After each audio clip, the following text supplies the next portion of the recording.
ఇంకెవరైనా ఉన్నారా? దేవునికి స్తోత్రం. ప్రార్థన చేసుకొని దేవుని యొక్క వాక్యంలోకి మనం వెళుదాం. ప్రతి ఒక్కరం కూడా తల్లు వంచి కళ్ళు మూసుకొని ప్రార్థన చేసుకుందాం. ప్రతి ఒక్కరము కూడా.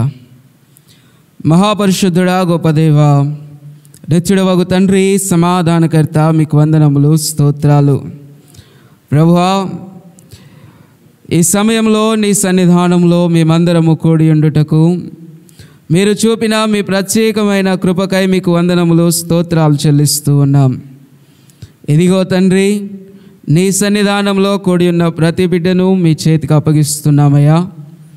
మీ సేవకునిగా ఇదిగో మాట్లాడబోయే ప్రతి మాటను మీరు జ్ఞాపకం చేసుకొనండి.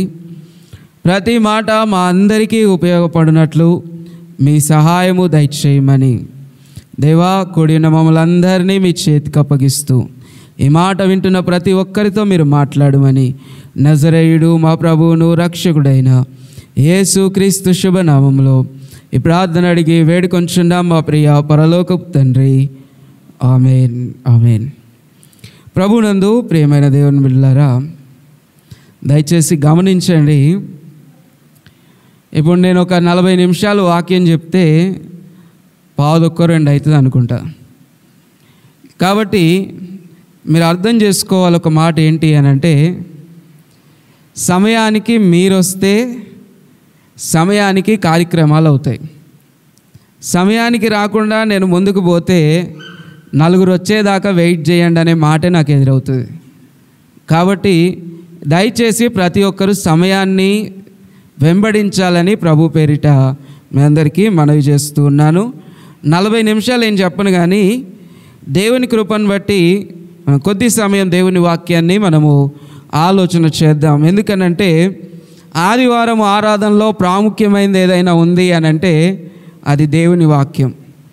దేవుని వాక్యం లేకుండా మనం ఏం చేసినా దానికి విలువ అనేది ఉండదు. కాబట్టి దేవుని వాక్యాన్ని మనం జాగ్రత్తగా వింటూ మన హృదయాల్ని మనం సిద్ధపరచుకుందాం. ఎవరికైనా సరే నిద్ర వస్తే దయచేసి ప్రభు పేరిట మనవి చేస్తున్నాను, బయట హౌస్లో వాటర్ ఉన్నాయి, ఫేస్ వాష్ చేసుకొని వచ్చి కూర్చోండి. జాగ్రత్తగా దేవుని వాక్యాన్ని వినాలని ప్రభు పేరిట మనవి చేస్తూ ఉన్నాం. ఈరోజు మన కొరకు ఏర్పాటు చేయబడిన దైవవాక్యము హెబ్రీలకు రాసిన పత్రిక 12వ అధ్యాయము 1 నుంచి 3-4 వచనాలని మనము చదువుకున్నాం. హెబ్రీలకు రాసిన పత్రిక 12వ అధ్యాయము 1 నుంచి 4 వచనాలని మనం చదువుకోవడము జరిగింది. ఈ 4 వచనాలని మనం జాగ్రత్తగా ఆలోచన చేస్తే, విశ్వాసంలో స్థిరపడడానికి యేసు ప్రభువారు పిలిచినటువంటి ఒక పిలుపు ప్రతి క్రైస్తవునికి ఉన్నది అన్నట్టుగా మనకి కనబడుతూ ఉంది. విశ్వాసంలో మనము స్థిరపడాలి. దేంట్లో స్థిరపడాలంటే విశ్వాసంలో స్థిరపడాలి. విశ్వాసంలో స్థిరపడితేనే క్రైస్తవుని జీవితం అనేది పరలోక రాజ్యానికి నడిపిస్తూ ఉంది. కాబట్టి విశ్వాసంలో స్థిరపడము ఎలాగూ అనే విషయాల్ని ఈ వచనాల్లో నుండి మనం కొన్ని ఆలోచన చేద్దాం. మొట్టమొదటిగా మనం జాగ్రత్తగా మొదటి వచనాన్ని మనం చూస్తే, ఇంత గొప్ప సాక్షి సమూహము మేఘము వలె మనలను ఆవరించి ఉన్నందున అనే మాటను హెబ్రీ గ్రంథకర్త ఇక్కడ రాస్తూ ఉన్నాడు. గొప్ప సాక్షి సమూహము ఒకటి ఉంది. ఆ సాక్షి సమూహము మేఘము వలె మనలను ఆవరించి ఉన్నది అని జ్ఞాపకం చేస్తూ ఉన్నాడు. విశ్వాసంలో నిలబడాలి అని అంటే సాక్ష్యం అనేది చాలా ప్రాముఖ్యమైనది. మనం దేవుణ్ణి నమ్ముకోవాలి అనంటే, లేదా ఈ దినాల్లో నమ్ముకునే వాళ్ళు ఎవరైనా ఉన్నారు అనంటే, నమ్ముకోవడానికి ప్రాముఖ్యమైన కారణం ఏంటి అనంటే సాక్ష్యము. నేను దేవుని సన్నిధానమునికి వెళ్తే నాకున్న అనారోగ్యమును తీసేశాడని నేను సాక్ష్యం చెబితే, ఈ సాక్ష్యము విన్న ఇంకొకరు అవునా దేవుడు స్వస్థపరుస్తాడా, దేవుడు బలపరుస్తాడా అనే ఒక ఆలోచనతో వాళ్ళు దేవుని వైపు చూస్తారు. కాబట్టి విశ్వాసం బలపడాలి అనంటే సాక్ష్యం అనేది మనకి చాలా అవసరం. 11వ అధ్యాయాన్ని మనం జాగ్రత్తగా చూస్తే, హెబ్రీ పత్రిక 11వ అధ్యాయంలో మనం జాగ్రత్తగా చూసినట్లయితే ఇక్కడ చాలామంది విశ్వాస వీరులు ఉన్నారు.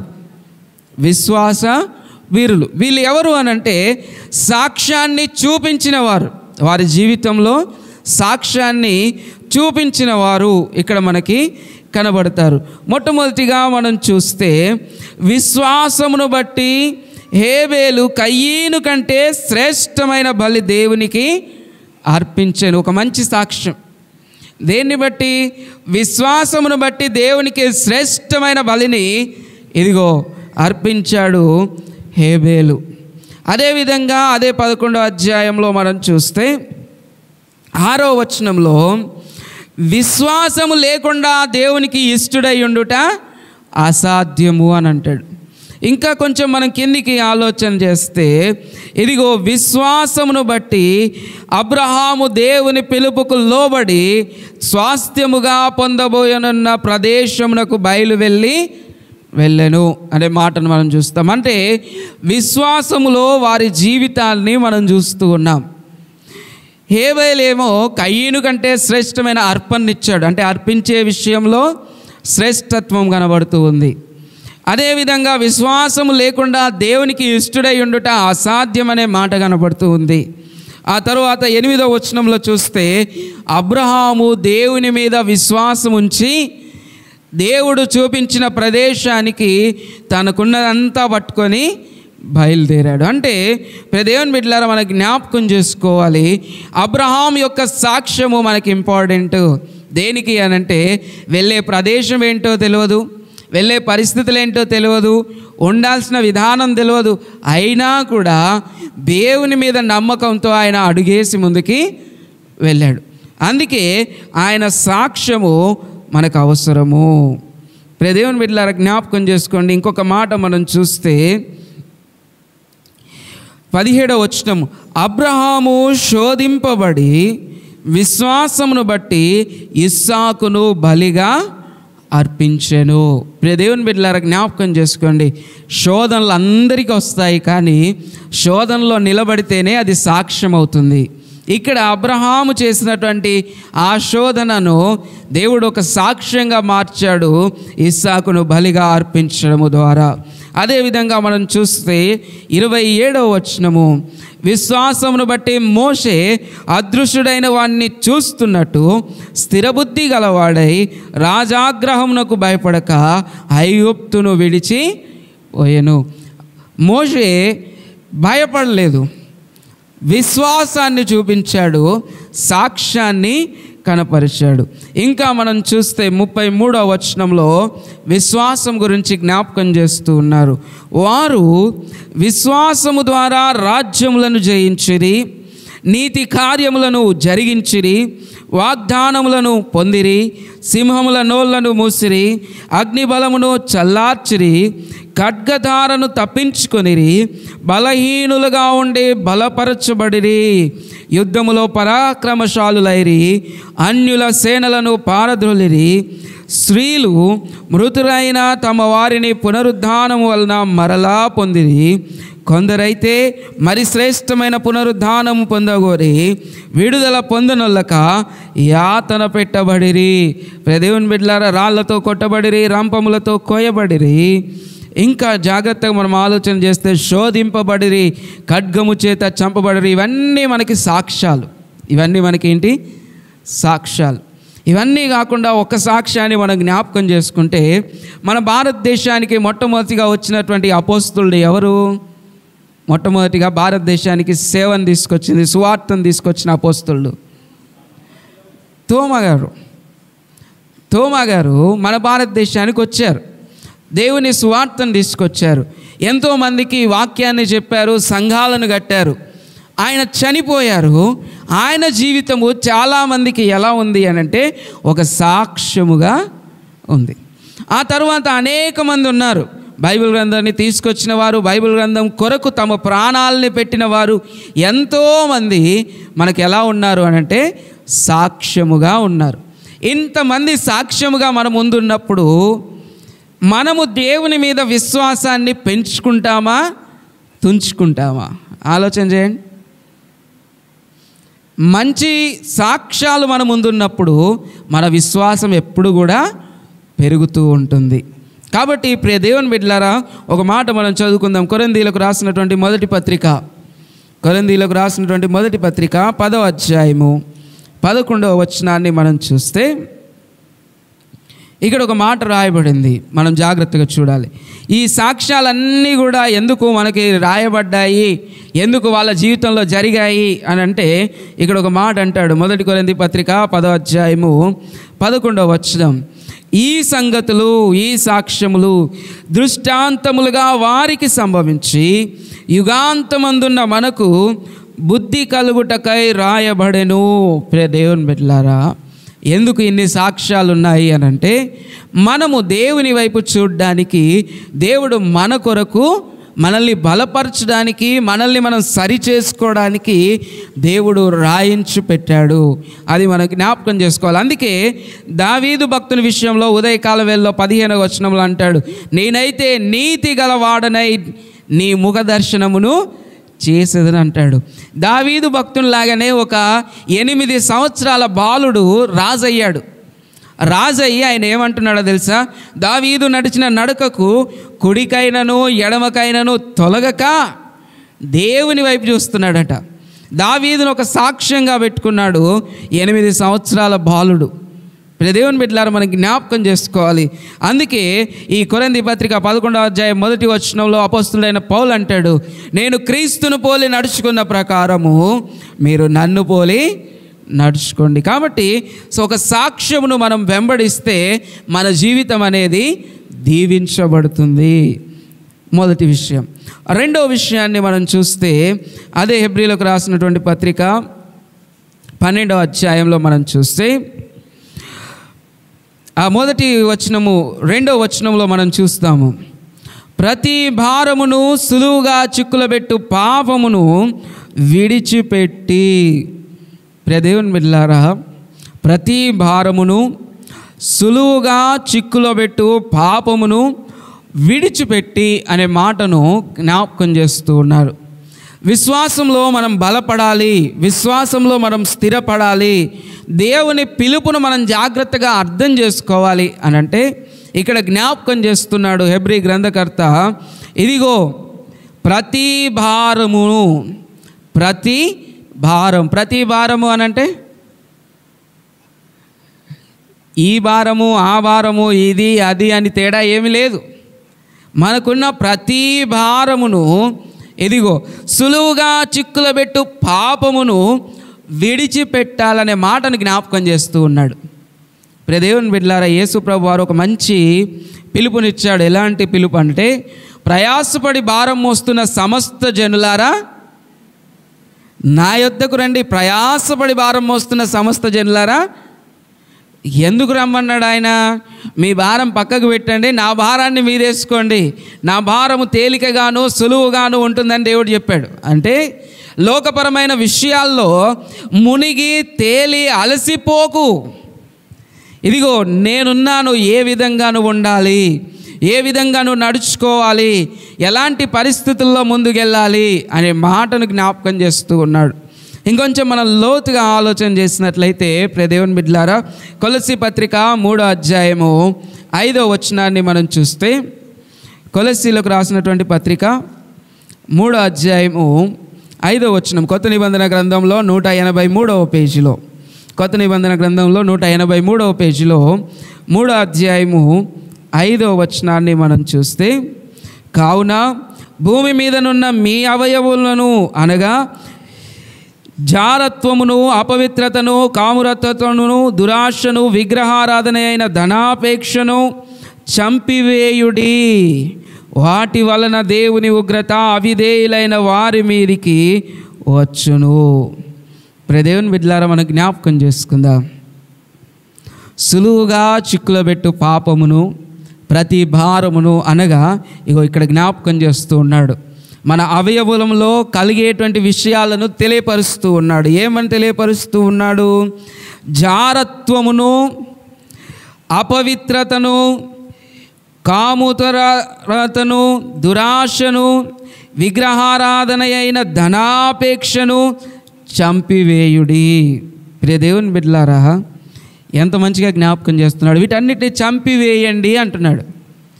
సాధ్యమవుతుందా చంపివేయడము? ధనం మీద ఆశ ఉంటుందా ఉండదా? పైన అన్నీ వదిలేయండి, ధనం మీద ఆశ ఉంటుందా ఉండదా? ఉంటుంది. దేవుని బిడ్డలారా, మనకు అక్కరున్నంత వరకు వాడుకుంటే పర్వాలేదు. మన అవసరత తీరిపోయిన తర్వాత భవిష్యత్తుకు కొంచెం దాచుకుంటే పర్వాలేదు. కానీ అంతకు మించి మనం ఆలోచన చేస్తే దాన్ని చంపేయాలని దేవుడు అంటున్నాడు. నేను ఒక మంచి ఉదాహరణ జ్ఞాపకం చేస్తున్నాను. అపోస్తల కార్యముల 5వ అధ్యాయంలో అననీయ సప్పిరా అనేటువంటి ఇద్దరు ఉంటారు. వాళ్ళిరువురు మనకు తెలిసినటువంటి వారే, సంఘంలో ఉన్నటువంటి విశ్వాసులే.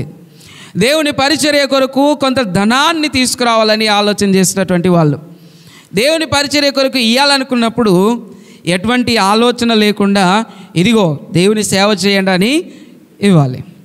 కానీ ఎలాంటి ఆలోచన చేశారు వాళ్ళు? కొంత దాచుకుందాము, కొంత ఇద్దాం. ఆలోచనలు ఏమైనా తప్పుందా? తప్పేం లేదు. కొంచెం దాచుకుందాం, కొంచెం ఇద్దాం అండలో తప్పేం లేదు. కానీ ఇచ్చేటప్పుడు నేను మొత్తం ఇస్తున్నానంటే ఆలోచన ఉంటుంది చూడండి. నాకున్నది మొత్తం ఇచ్చేస్తున్నా అనే ఆలోచన, ఆ ఆలోచన తప్పు. మీరు పొలాన్ని ఇంతకే అమ్మారా అని పేతురు అడిగాడు. వాళ్ళు ఏమన్నారు? మొదట భర్త అన్నాడు, అయ్యా మేము పొలాన్ని ఇంతకే. విశ్వాసంలో నిలబడుతున్నారా పడిపోతున్నారా? వీళ్ళు పడిపోతున్నారు. భర్త మాట అన్నాడు, అక్కడ చనిపోయాడు.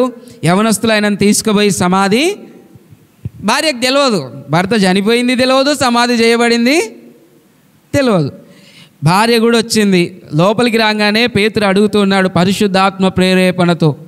ఏమని అడుగుతున్నాడు? అమ్మా ఇంతకే అమ్మారా అంటే, అవునయ్యా ఇంతకే అమ్మాం. పేతురికి కోపం వచ్చింది. ఎందుకు మీరు పరిశుద్ధాత్మను మోసపుచ్చుతున్నారు?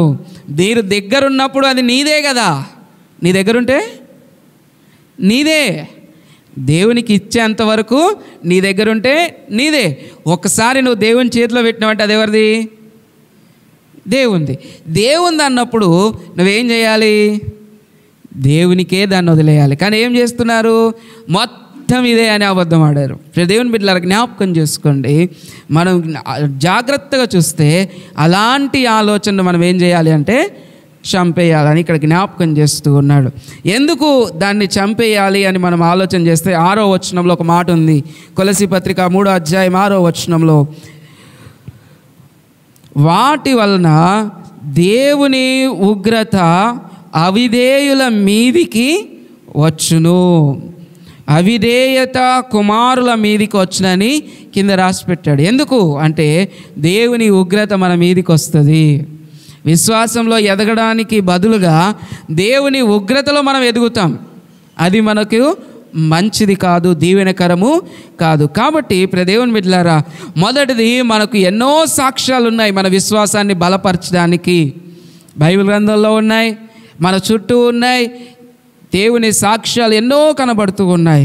కాబట్టి దేవుని వైపు మనం చూడాలి. ఒకవేళ అన్ని సాక్ష్యాల్లో కూడా మనం దేవుని వైపు చూడలేదు, మన పాప జీవితంలో మనమే ముందుకు కొనసాగుతూ ఉంటే దేవుని బిడ్డలారా, దేవుని ఉగ్రత అవిధేయులైన వారి మీదికి వస్తుంది. అది మనం జ్ఞాపకం చేసుకోవాలి. ఇక 3వ మాట మనం జాగ్రత్తగా ఆలోచన చేద్దాం. కొంచెం ముందుకెళ్తే, విశ్వాసమునకు కర్తయు దాన్ని కొనసాగించువాడైన యేసు వైపు చూచుచు మన ఎదుట ఉంచబడిన పందెములో ఓపికతో. చూడండి, మన జీవితంలో మనకు ప్రాముఖ్యంగా ఉండాల్సింది ఏంటి అనంటే ఓపిక. ఏముండాలి? ఓపిక. విశ్వాసంలో స్థిరపడాలి అనంటే మనకు ఉండాల్సింది ఏంటి అనంటే ఓపిక. విశ్వాసంలోనే మాత్రమే కాదు, ఏదైనా వ్యాపారం చేసినా ఓపిక కావాలి, వ్యవసాయం చేసినా కూడా ఏం కావాలి? ఓపిక ఉండాలి. ఓపిక ఉంటేనే మంచి పంటను మనము చూడగలుగుతాం. దేవుని బిడ్డలారా, అందుకే ఇక్కడ జ్ఞాపకం చేస్తూ ఉన్నాడు, విశ్వాసము గలవారమై ఓపికతో మన జీవితాన్ని, మన క్రైస్తవ జీవితాల్లో పరిగెత్తాలి. ఎలాంటి ఓపిక? మనం జాగ్రత్తగా ఆలోచన చేయాలి. ఎలాంటి ఓపిక మనం కలిగి ఉండాలి అని మనం ఆలోచన చేస్తే, గలతీ పత్రిక మనం ఒకసారి చూద్దాం. 6వ అధ్యాయము 9వ వచనం, గలతీలకు రాసినటువంటి పత్రిక 6వ అధ్యాయము 9వ వచనం. మనము మేలు చేయుట యందు విసుకక యుందుము, మనము అలయక మేలు చేసితిమేని తగిన కాలమందు పంట కోతము. చూడండి ఎంత మంచిగా జ్ఞాపకం చేస్తున్నాడు. మనము మేలు చేయాలనే మాటను ఇక్కడ జ్ఞాపకం చేస్తూ ఉన్నాడు. స్థిరపడాలి అని అంటే మేలుకరమైనది చేయాలి. స్థిరపడాలంటే ఏం చేయాలి? మేలుకరమైనది చేయాలి. ఇక్కడ జ్ఞాపకం చేస్తూ ఉన్నాడు. 10వ వచనం. కాబట్టి మనకు సమయము దొరికిన కొలది అందరి ఎడలను, విశేషముగా విశ్వాస గృహమును చేరిన వారి ఎడలను మేలు చేయుదము. ఎవరెవరికి మేలు చేయాలి? ఎవరికి మేలు చేయాలి? మళ్ళీ చదువుదాం 10వ వచనం. కాబట్టి మనకు సమయము దొరికిన కొలది. చాలా వరకు మనం అన్ని పనులలో బిజీగా ఉంటాం. ఏం చేస్తాం? పనులలో బిజీగా ఉంటాం. బిజీగా ఉన్నా కూడా కొంత సమయం దొరుకుతుంది. కొంత సమయం అనేది మనకి దొరుకుతుంది. ఆ సమయము దొరికిన కొలది అందరి ఎడలను అనంటే అందరి ఎడలనంటే స్త్రీ పురుష భేదం లేదు, పెద్ద చిన్న భేదం లేదు, వేరే దేశము వేరే సంఘము ఇలాంటి భేదం ఏమీ ఉన్నదా? లేదు. అందరి ఎడల విశేషముగా అంటే స్పెషల్గా విశ్వాస గృహమునకు చేరిన వారి ఎడల. విశ్వాస గృహం అంటే మందిరమునకు లేదా సంఘమునకు చేరిన వారి ఎడలను ఏం చేయాలి? మేలు చేయాలి. ఏం చేయాలి? మేలు చేయాలి. అప్పుడు మనం విశ్వాసంలో స్థిరపడతాం. అప్పుడు ఏమవుతాం? విశ్వాసంలో స్థిరపడతాం. ఇక చివరిగా 4వ మాట మనం చూస్తే హెబ్రీ పత్రిక 12వ అధ్యాయము.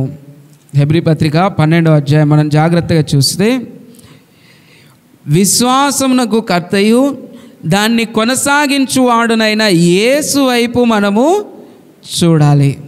దేవుని బిడ్డలారా, యేసు వైపు చూడాలి. ఎన్ని సాక్ష్యాలు మన ముందున్నా యేసు ప్రభు వారి యొక్క సాక్ష్యము చాలా స్పెషల్. అది యేసు ప్రభు వారి విషయంలో మనకున్న సాక్ష్యం చాలా స్పెషల్. ఎందుకనంటే చూడండి, దేవుని యొక్క సింహాసనమును చూడండి. ఇంకొంచెం మన కిందికి ఆలోచన చేద్దాం. ఆయన తన ఎదుట ఉంచబడిన ఆనందము కొరకై, దేవుని ఎదుట, యేసు ప్రభు వారి ఎదుట కొంత ఆనందం ఉంది. ఎలాంటి ఆనందం అంటే సంఘముతో కలిసి సంతోషించే సమయము దేవునికి ఉంది. కాబట్టి ఆనందము కొరకై అవమానమును నిర్లక్ష్యపెట్టి, ఎవరు?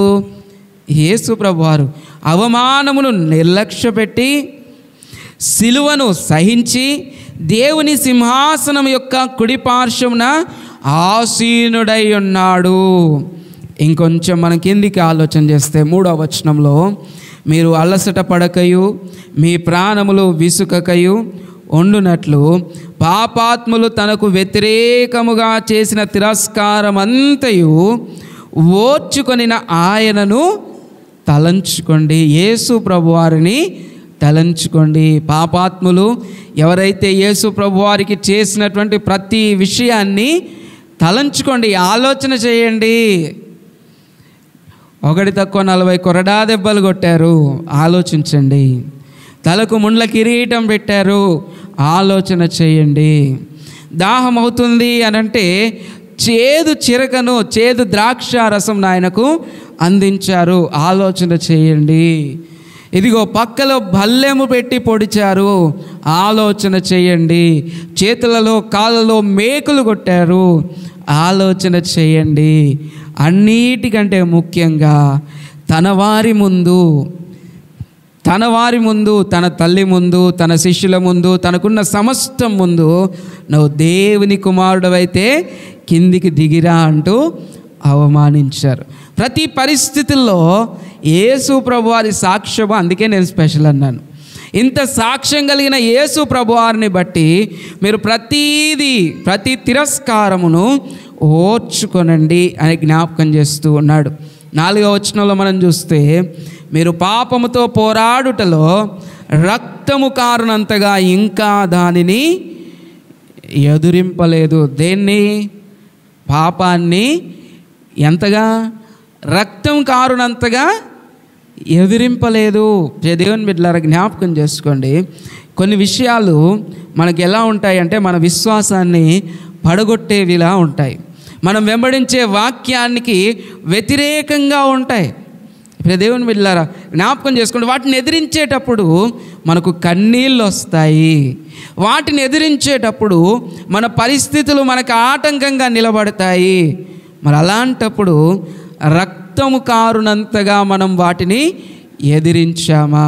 అది మనం ఆలోచన చేసుకోవాలి. అక్కడే మన విశ్వాసము స్థిరంగా మనల్ని నిలబెడుతుంది.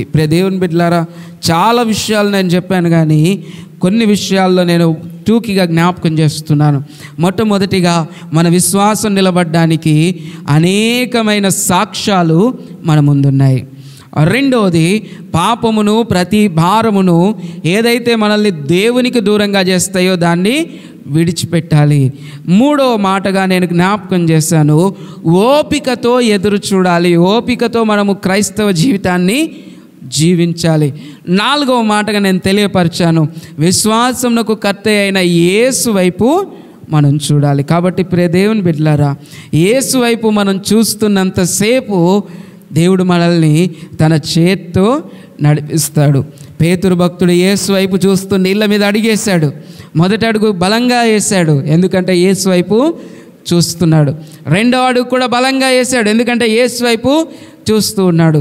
వెంటనే పక్కనున్న గాలి వైపు ఒక్క క్షణము తన ఆ చూపుని మార్చగానే తన విశ్వాసములో నుండి, తను దేవుని వైపు నుండి చూసినటువంటి ఆ బలమైన జీవితంలో నుండి ఏమైపోయాడంటే మునిగిపోసాగాడు. కాబట్టి దేవుని బిడ్డలారా, జ్ఞాపకం చేసుకోండి, ఒకవేళ మునిగిపోయే పరిస్థితుల్లో మనం ఉంటే యేసు వైపు చూసి, ప్రభువా నేను మునిగిపోతున్నానంటే, ఇదిగో ఆయన తన చేయి చాచి మరి నిన్ను పట్టుకొని పైకి లేపడానికి ఆయన సిద్ధంగా ఉన్నాడు. కాబట్టి అట్టి కృప దేవుడు మనందరికీ దయచేయునుగాక. విశ్వాసంలో స్థిరపడాలంటే యేసు వైపు మనందరము చూడాలి. ప్రభు సన్నిధానంలో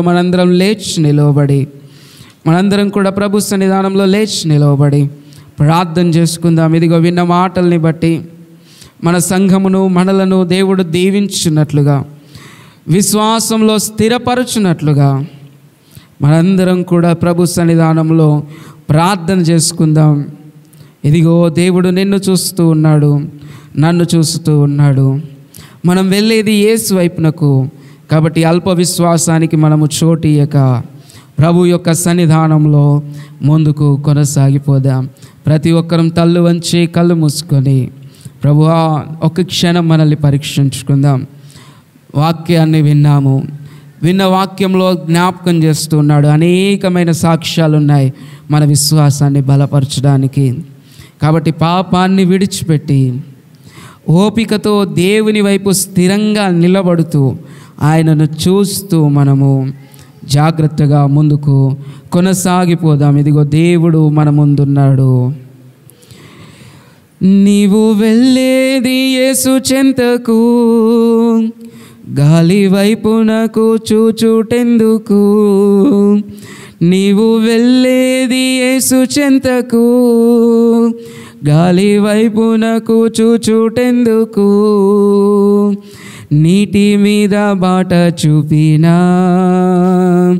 ప్రభు నీదు చేయి విడుచునా? నీటి మీద బాట చూపినా ప్రభు నీదు చేయి విడుచునా? నీ దృష్టి మార్చకు, నీ పట్టు విడువకు. నీ దృష్టి మార్చకు, నీ పట్టు విడువకు. యేసుపై నుండి చూపు మరల్చక పయనము సాగించు. అల్ప విశ్వాసమునకు చోటియక విజయము సాధించు. ప్రభు సన్నిధానంలో యేసు వైపు చూస్తూ మనల్ని మనం ముందు కొనసాగించుకుందాం. ప్రతి ఒక్కరు తల్లు వంచి కళ్ళు మూసుకొని చెప్పబడిన మాటల్ని బట్టి, సంఘాన్ని బట్టి మనం ప్రార్థన చేసుకుందాం. మనందరం ప్రార్థనలో ఉంటూ ఉండగా గ్రేస్ టీచర్ గారు ప్రార్థనలో నడిపిస్తారు.